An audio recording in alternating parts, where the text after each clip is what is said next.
The man who showed up to therapy after a decade of being fine wasn't weak. He was exhausted from performative strength that cost him everything he had. Why don't men talk about their struggles? Boys learn early that emotional expression brings rejection, ridicule, or dominance challenges. In short, expressing your emotion makes you weak or undesirable in the eyes of your peers. So they root around it. The skill never develops, and they actually internalize it as wrong to share about what's going on.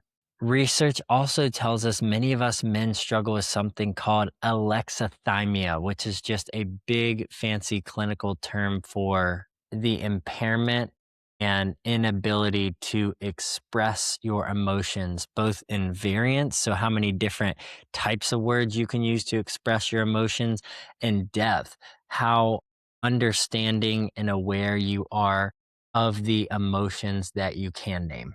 So, a significant percentage of us men genuinely have difficulty even identifying and labeling our emotions, not because we don't feel, but because the access point was never built. What do men say instead of how they feel or what they're struggling with? Well, we use anger when we mean hurt, humor when we mean pain, and distance when we mean fear. It's a different language for the same interior.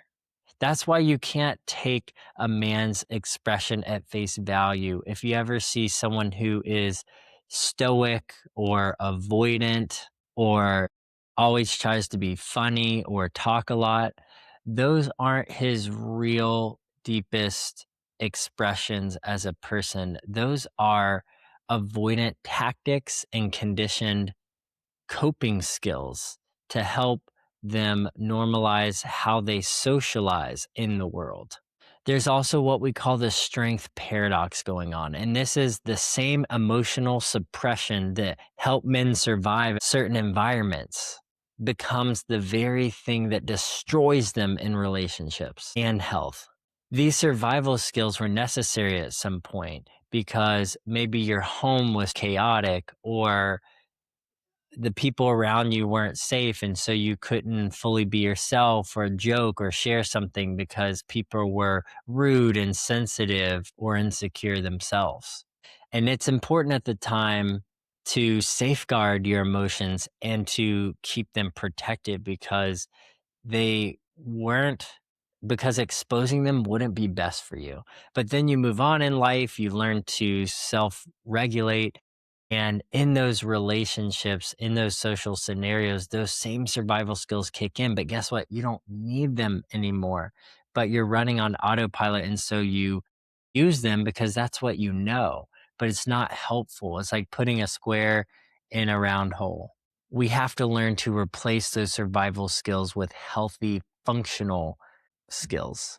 Then there's the big factor of the cost of silence. The data on how men suffer in silence is unbelievable. Male suicide rates, physical health outcomes, relationship failure rates, and social data that we see related to men skews negative, meaning we dominate, not in a good way, the negative consequences or manifestations of those social components. And we tend to express ourselves more anti-socially in a way that creates more negative impact. Silence is not neutral and it's not a strength. If you think you need to be self-reliant or figure it out yourself, you are fooling yourself. We need other people. At best, if you're self-aware, you need other perspectives to help refine and shape the truth. Also, socialization with others helps us know what's appropriate, what's not. When we isolate ourselves, we have no mirror to have a social sense of that appropriateness. So we don't become fine tuned to sharing, expressing what's appropriate, and also hearing what's appropriate. Our own experiences become our only experience, which is a dangerous place to be. We all go through difficult things. We all need support during hard times. Being able to call on someone when you're going through a death in the family, a divorce, disease, job loss, or a breakup, whatever it is, the list of things that can go wrong in life goes on and on. We need to be able to call people and say, hey, I'm really struggling with this. Just need someone to be there for me. If you don't think you're worthy of picking up the phone or texting and having someone be there for you, then that needs to change first. You are worthy. You're not a burden. You're not too much. And it's actually necessary that we take on each other's problems. It grows us closer. We can actually bond. You can invite someone into a deeper relationship and intimacy with them if you can be real about when you're struggling and when you need help. Staying silent doesn't do anything except make the situation worse. Now, I'm not saying to emotionally dump on people and play a victim mentality where you just need other people to always do everything for you. But just ask yourself, if I have resistance to sharing something difficult in my life, how can I rise to the occasion, face that challenge, and actually share with someone, open up? Because usually it's a fear of rejection. We think that person's going to see me as less than or think differently of me. They're not going to want to connect with me, but we're not going to be able to have the same sort of relationship if they really knew the real me, what's going on. We have to face that fear by putting it to the test, of course, with people who are trustworthy. And what we above and beyond find most times is that we are met with compassion, empathy, and love. Is it perfect? Is it ideal? No, but it's still substantive. It's still real. And for that reason, it's worth taking the risk. If you never know, your only lived experience will be the fear of something theoretically going wrong. So ask yourself, what is difficult in my life that I could share with a friend?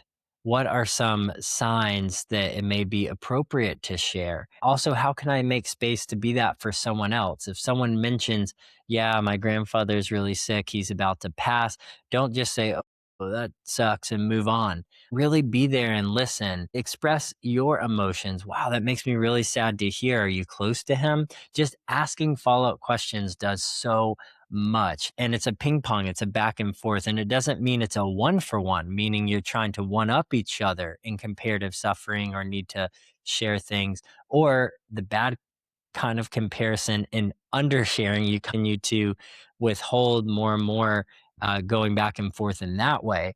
But what we want is a healthy, reciprocal, connected back and forth that invites each other into the hardest parts of our lives in a real and loving way that is appropriate and brings us closer.